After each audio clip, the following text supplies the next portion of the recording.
Julius Caesar by William Shakespeare. The story begins with everyone celebrating and having a good time because Caesar defeated a guy named Pompey. Flavius and Marcellus are not very happy with this. They're annoyed at how easily the people can change.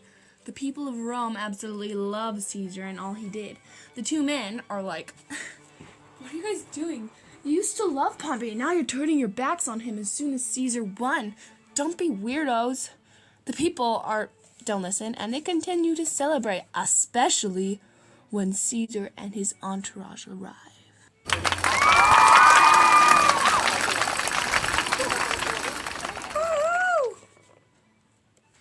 Caesar and his buddies are in the city to wave at the people and blow them kisses as they cheer for his victory. What Caesar did not expect, however, was a soothsayer to come out of the crowd and tell him, "Beware the Ides of March." Caesar laughs it off and says, "What do I have to fear? I'm super cool and everybody loves me." And he continues on his way. At this time, everybody leaves to go party somewhere else. And we are left with two men who were following in Caesar's entourage. Cassius pulls aside Brutus. Brutus is a good friend of Caesar's, but he's starting to have some doubts. Cassius takes the chance and tries to convince Brutus that Caesar is not the best thing for Rome, and reminding him that his own ancestors killed the king of Rome and made it a better place. Cassius also butters Brutus up, telling him how popular he is. "You shouldn't doubt yourself, my guy. You're pretty cool. You know, I heard Veronica talking about how hot you were the other day." If you can't tell by now, Cassius is not a big fan of Caesar, but he is super smart about convincing Brutus. As the two men are talking, Caesar and his other buddies return. But Caesar notices how Cassius is sort of a creepy guy, and he looks like he's planning something.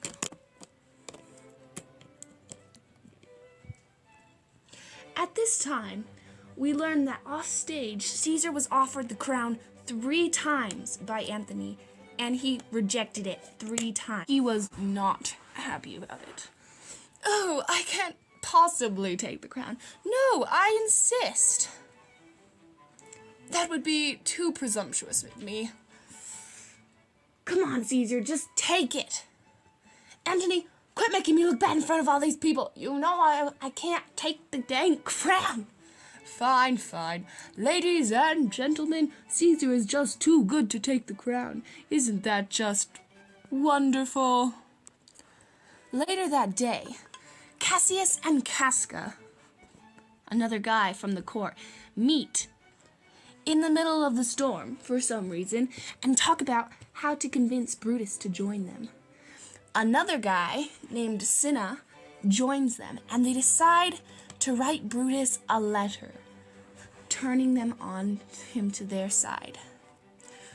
Okay guys, how do I write this? How about, "Dear Brutus, help us. We are in drastic need of your assistance, as Caesar is just growing too strong. Hey, you know that cool guy named Cassius that you talked about the other day? You should totally join him and his buddies. From Bob." Do you think that's too subtle? Meanwhile, still on that same night, Brutus is at his house, and he is so having a hard time in his life because he doesn't know what to do. He's torn between his loyalty to Caesar and his love of Rome. Portia, his wife, begs him to tell her what's going on. He tells her he is fine and there is nothing to worry about. And then he goes to Cassius with his decision. He has decided to join the rebellion. Caesar, of course, isn't at all afraid of the storm, but he decides to stay inside for a while. His wife, Calpurnia, takes this chance to tell him about a dream she had in which he died a horrible death. She tells him to not go to the Senate that day, and he finally lets up. I'm not afraid of anything, including my death, but I will do it for you, my love. I know that you are afraid for me, even though I'm really cool and no one would ever kill me. They are interrupted by a dude named Decius, who is part of the rebellion. He flatters Caesar, telling him how brave he thinks he is. Caesar, of course, is puffed up and decides to go to the Senate. Of course, Caesar probably wouldn't walk to the Senate because he's too cool for school.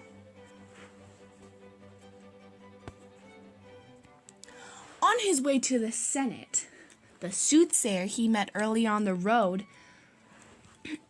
meets him, probably thinking something along the lines of, "You are being really stupid right now." Caesar checks his watch, or whatever he had to know the date, and he realized that it was indeed the Ides of March, and the soothsayer had been right. Caesar arrives at the Senate and goes in to where all of his friends are with. Little did he know that they weren't his friends. They all grabbed their knives, and he's stabbed by every one of them. His dying words are, "Et tu, Brute?" He says it in a different language, but nobody ever knows because he dies. Mark Antony comes in at the wrong moment and sees all of them over his dead body.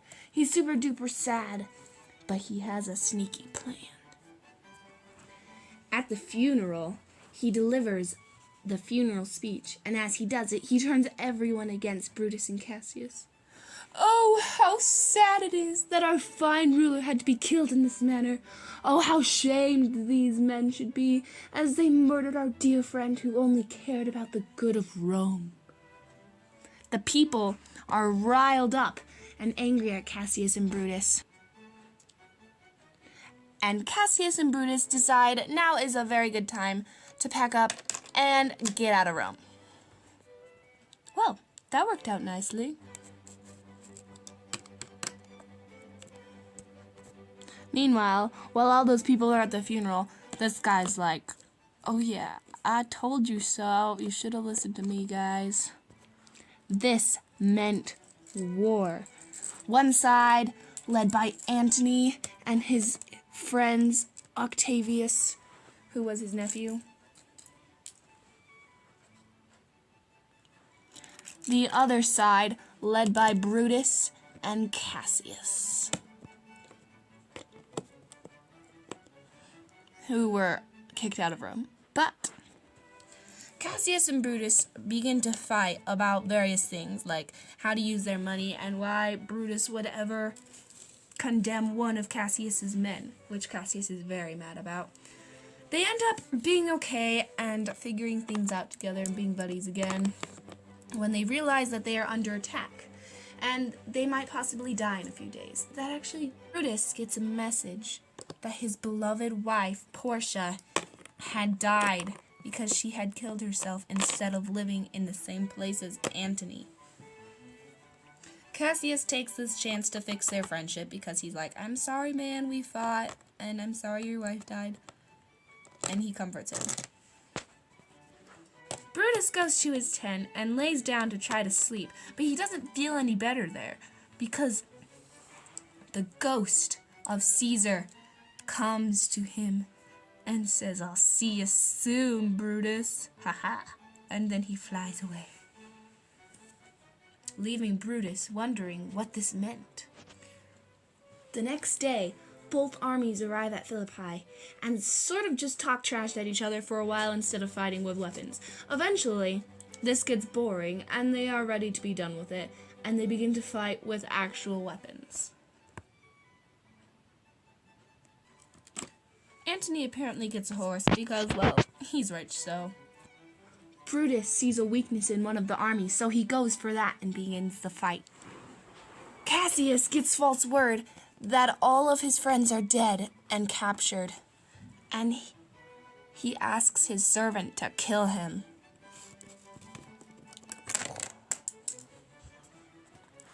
The tides turn, and Antony's army begins to win.